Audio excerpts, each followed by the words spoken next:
Hello students, welcome to GS Academy again, and after a long time continue we are going to continue our photochemistry lectures. So हमने basics of photochemistry पहले study किया था. आज हम बहुत important reaction है इन photochemistry, तो हम उसको ले रहे हैं, that is photo Fries rearrangement. Photo Fries rearrangement as the name indicate की एक रीअरेंजमेंट टाइप की रिएक्शन है जो यूवी लाइट के प्रेजेंस में हो जाती है.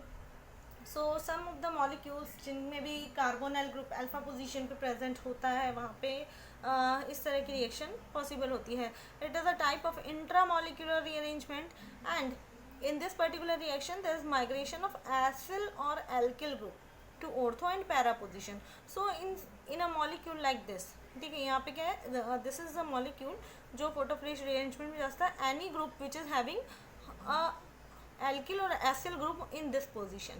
ठीक है, ऐसा कोई भी एरोमेटिक कंपाउंड जिसमें एल्किल या एसिल ग्रुप इस पोजीशन पे हो, अल्फा पोजीशन पे हो, तो वहाँ पर HNO की प्रेजेंस में in presence of any particular light यहाँ पर इरेडिएशन के थ्रू इसका रीअरेंजमेंट पॉसिबल है, एंड दिस एसिल और एरिल ग्रुप एसिल और एल्किल ग्रुप में माइग्रेट टू ऑर्थो पोजीशन और to para position. Like in this case when HNO are irradiated to a molecule like this, तो क्या develop होता है, formation होता है, यहाँ से H माइग्रेट होता है तो this position, and this carbonyl group is migrated to this position. यहाँ पे क्या होता है, there is formation of ortho product. But जब ये रिएक्शन लाइट की प्रेजेंस में होती है, ठीक है, फोटो जो इरेडिएशन है उसके थ्रू होती है, तो हमें मिलता है combination ortho product plus para product plus phenol. ठीक है, सो दैट मीन्स कि यहाँ पे देयर इज ब्रेकेज. तो अब मैं मैकेनिज्म को हम किस तरह से डिस्कस करेंगे. So this is the substrate, these are the 3 products. So depending on the substrate and product हम जो मैकेनिज्म है उसको इस तरह से डिफाइन कर सकते हैं, that substrate will give a free radical intermediate जिसमें फिनॉक्सी और एसिल रेडिकल, 2 तरह के रेडिकल डेवलप होते हैं. So when this is the substrate and when it is irradiated with HNO, then what happens, this bond is broken. ये bond जब break होता है तो यहाँ पे होमोलिटिकल क्लीवेज होगा, and there is generation of 2 free radicals. One free radical is this one, that is phenoxy free radical, and another is acyl free radical. In case अगर यहाँ पे अल्काइल ग्रुप है तो हमें अल्काइल फ्री रेडिकल जनरेट होगा. ठीक है, so these 2 free radicals are generated. These 2 free radicals are present in the solvent cage, मतलब कि एक सॉल्वेंट केज के अंदर प्रेजेंट रहेंगे, जो जिसमें मीडियम में रिएक्शन हो रही है, जिस भी फेज में रिएक्शन हो रही है उसमें ये सॉल्वेंट केज के अंदर रहते हैं. और देन आफ्टर एसिल ग्रुप और फिनॉक्सी ग्रुप, इन दोनों के बीच में रीअरेंजमेंट होता है. First the conversion of phenoxy to phenol due to resonating structure formation. Phenoxide ion बनेगा, फिनॉक्साइड आयन से फिर रेजोनेट होता है, यहाँ का हाइड्रोजन जो है यहाँ माइग्रेट हो जाता है और हमें मिलती है इस तरह की स्ट्रक्चर. ठीक है, this will converted to OH first. तो सबसे पहले फिनॉल बन जाएगा.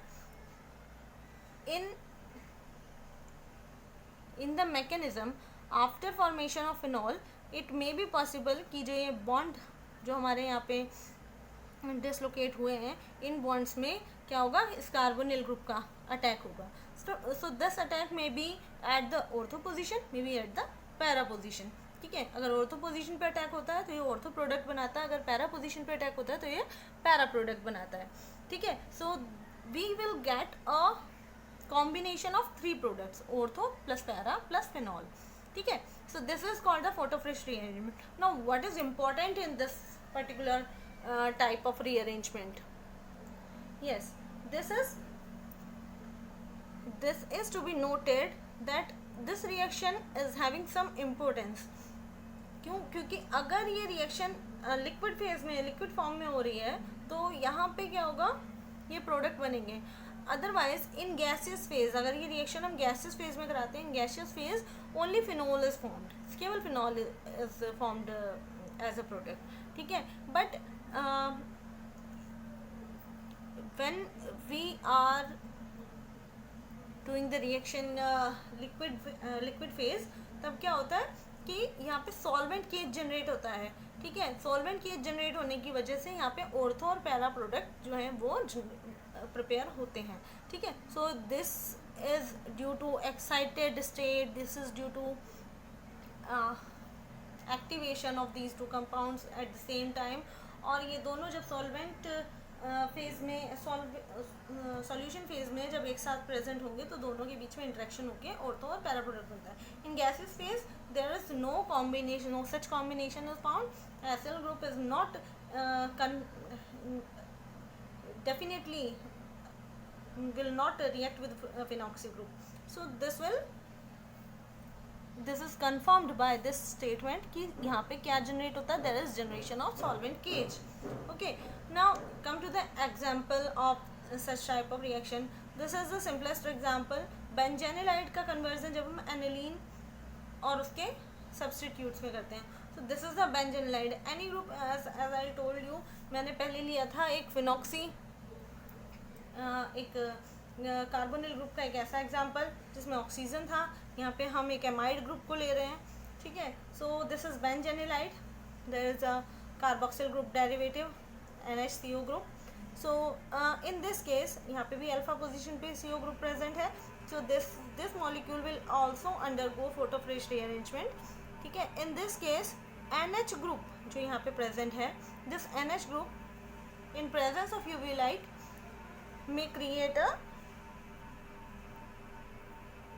initiate a bond dissociation and will convert to free radicals. One is acyl free radical, one is amide, okay, one is another one amide free radical.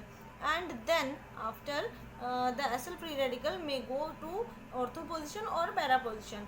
Ortho product बन सकता है और para product बन सकता है, and along with these two product there is formation of aniline. Some other examples are also here for photofresh rearrangement, and this reaction is most important one. This reaction is most important one for competitive exams after post graduation. Okay, hope you like the reaction, hope you like the explanation. So thank you, and subscribe for further more videos related to photochemistry. Thank you.